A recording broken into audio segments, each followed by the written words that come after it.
দেখো এই ভিডিওতে কি বলছে y -5x 9 রেখাটির সাথে লম্ব রেখার নতি কত। আগে আমাদের শুরুতে এই রেখাটি ঢাল বের করতে হবে। আমরা এই রেখাটি ঢাল বের করার ক্ষেত্রে কি করব, এই রেখাটিকে আদর্শ রেখার সাথে তুলনা করব। আদর্শ রেখা কি, y mx c। দেখো এখানে এটা দেওয়া আছে y -5x 9, তাহলে এখানে আমরা পাচ্ছি কত, m -5।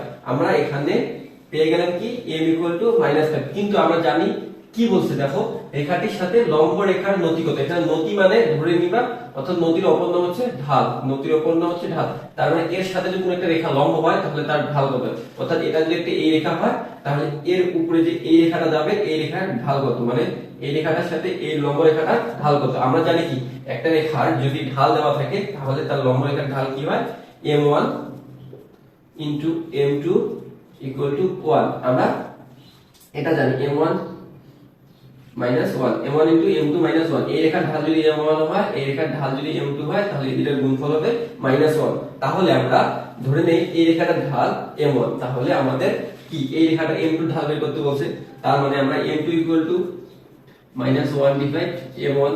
তাহলে আমরা এখানে কি পাই, দেখো -1 ডিভাইড -5 ইকুয়াল টু 1/5।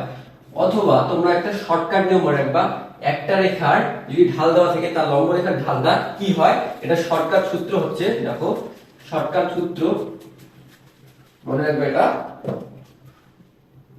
মানে লম্ব রেখার ঢাল, একটা রেখার ঢাল দেওয়া আছে তার লম্ব রেখার ঢাল, সেটা হচ্ছে -1 ডিভাইড m, -1 ডিভাইড m ঢাল, লম্ব ঢাল, লম্ব -1 ডিভাইড m। তাহলে দেখো মাইনাস বসাইলাম, m এর মান কত আমরা পাইছি এখান থেকে, -5 ইকুয়াল টু 1 ডিভাইড 5। এটা হচ্ছে আমাদের উত্তর, 1 ডিভাইড 5, উত্তর হচ্ছে আমাদের সি।